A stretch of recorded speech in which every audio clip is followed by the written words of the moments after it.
প্রধান যারা 6 জন ছিল তাদের পায়ের নিচে এখন মাটি নেই। সম্মানিত দর্শক শ্রোতা, পরম সৃষ্টিকর্তা যিনি অসীম দয়ালু, শুরু করছি তার নামে। আজকের একটা গুরুত্বপূর্ণ বিষয় নিয়ে আপনাদের সম্মুখে হাজির হয়েছে। আপনারা ধৈর্য সহকারে, মনোযোগ সহকারে শুনবেন। দেশের সার্বিক পরিস্থিতি, বাংলাদেশে যারা রাজনীতি করে, দেখবেন যে রাজনীতি করুক না কেন, যদি চেয়ারম্যান ইলেকশন করে তাহলে দেখবেন ওই এলাকার গণ্যমান্য যারা ব্যক্তি আছে তাদের কাছে দোয়া চায়, আশীর্বাদ চায়, এবং যারা পূর্বে মারা গেছে তাদের কবর জিয়ারত করে। আবার যারা জামাত করে তারা দেখবেন গোলাম আজম, কাদের মোল্লা, সাইদির কবর জিয়ারত করে।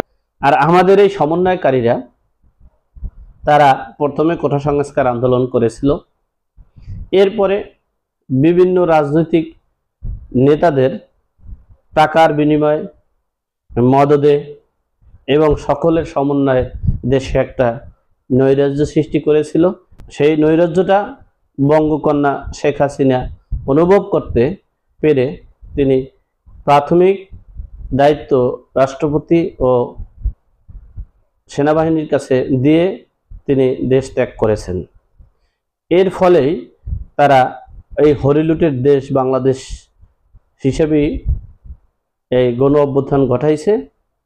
এরপরে দেখেন এই অভ্যুত্থানের পর তারা বিজয় মিছিল দিয়েছে, দেশের লুটপাট, নৈরাজ্য, চাঁদাবাজি, রংবাজি শুরু করছে, মানুষকে জবাই করছে, গণপিটুনি দিয়ে মারছে, হত্যা করছে। এরপরে দেখা গেছে তাদের কোনো নির্দিষ্ট কোনো মাজার নাই। কারণ কি? তারা সকল দলের থেকে টাকা নিয়েছে, সকল দলের লোকজন নিয়েছে, সকল দলের মদত দিয়েছে, তাহলে সে কার কাছে যাবে? কিন্তু তাদের উচিত ছিল, তাদের এই সমন্বয়কারীদের উচিত ছিল যে সকল রাজনৈতিক দলের প্রধান গুরুজন যারা আছে তাদের কাছে যাওয়া, তাদের সালাম নেওয়া, তাদের দোয়া নেওয়া, আশীর্বাদ নেওয়া। কিন্তু সেটা না করে কেন করেছে? কারণ এই সমন্বয়কারীর অর্ধেক হলো শিবির, জঙ্গি হেফাজত, আর এই অর্ধেকের অর্ধেক হলো বিএনপি সমর্থিত দল, আর কিছু 20% হলো এই সমন্বয়কারী।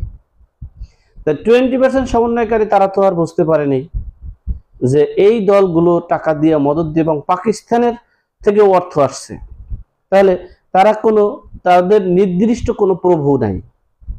এরপরেও প্রভু না থাকার পরও তারা গণ অভ্যুত্থানের পর এই সকল প্রভুর কাছে যাওয়া উচিত ছিল, তাদের মতামত নেওয়ার উচিত ছিল, তাদের সাথে দেখা করার কথা ছিল, এবং একতরফা একজ্ঞানীভাবে একটা দলকে এভাবে করা উচিত ছিল না।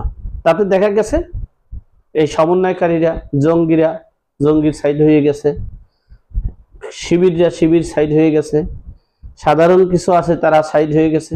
আর প্রধান যারা 6 জন ছিল তারা তো হলো প্রধান, এই 6 জন ছিল বাংলাদেশের সকল রাজনৈতিক দলের কাছ থেকে টাকা নিয়েছে। ওই যে ডিসি নিয়োগ দিয়েছে 5 কোটি টাকা, 20 কোটি টাকা দিয়ে, 5 কোটি টাকা দিয়েছে, প্রমাণ চলে আসছে। এখন তারা তো ইচ্ছা করলে একজনকে প্রভু মানতে পারে না, এবং আবার সবাইকে প্রভু যে মানবে, সবাইকে মানতে পারতেছে না। মনে করছে যে তারা একটা নতুন রাজনৈতিক দল করবে, নতুন রাজনৈতিক দল করে দেশের একটা বিশাল কিছু হবে তারা।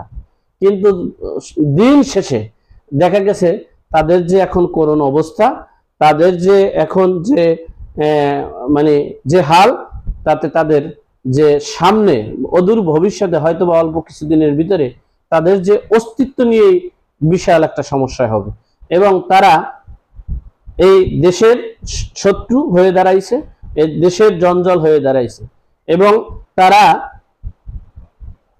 তাদের পায়ের নিচে এখন মাটি নেই। এই সুযোগটা যদি দেশের আপামর জনগণ বুঝে, তাহলে তাদের যেটা পাওনা তারা সেটা হয়তো বা আর অল্প কিছুদিনের ভিতরেই পেয়ে যাবে। যাই হোক, এই বিষয়টা নিয়ে আমি পরের ভিডিও করব, ভিডিওটা লম্বা করব না। কারণ হচ্ছে এই সমন্বয়কারীদের অবস্থান এখন এখানে, এখন তারা চিহ্নিত হয়ে গেছেন যে তারা জঙ্গি, তারা হেফাজত, তারা মৌলবাদী, এবং পাকিস্তানের মদদেই তারা এই দেশটা এভাবে করেছে। এখন এই সার্জিস আর হাসনাতের করুণ অবস্থা, এবং তারা যে কোথায় যাবে এবং পাসপোর্ট ভিসা আছে কিনা জানি না, এবং তাদের বাঁচার তাগিদ তারা খুঁজছে।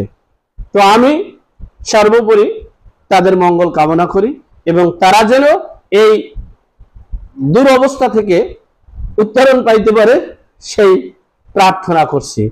সকলে ভালো থাকবেন, সুস্থ থাকবেন। আর এই দুরবস্থা করার কারণে জনগণ যে ফুঁসে উঠেছে, জনগণ এখান থেকে কি পাবে সে বিষয়ে আমি নেক্সটে আজকে রাতে বা কালকে সকালে সে ভিডিওটা পাবেন। ভালো থাকবেন, সুস্থ থাকবেন, সকলকে ধন্যবাদ। আসসালামু আলাইকুম। অন্যান্যদেরকে নমস্কার, আদাব।